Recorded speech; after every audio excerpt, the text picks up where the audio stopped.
Hello everyone, in this video we are going to compare two of the most popular AI coding tools of 2025, Claude Code and Cursor AI. So which one should we use? First up is Claude.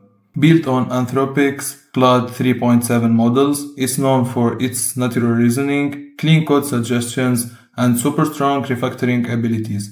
Claude Code really shines for big projects. It understands context, explains decisions clearly, and can help you redesign architectures without getting lost. If you value stability, documentation, and thoughtful coding help, Claude Code is hard to beat.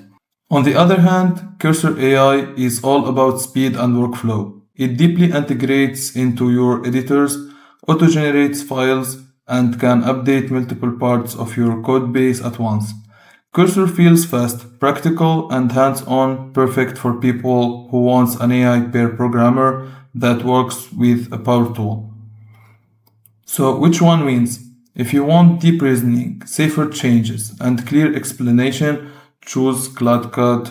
If you want rapid iteration, automation, and aggressive code generation, go with Cursor AI. Honestly, the best tool is the one that fits your coding style, and in 2025, both are excellent. If you like this video, don't forget to like and subscribe, and thank you for watching.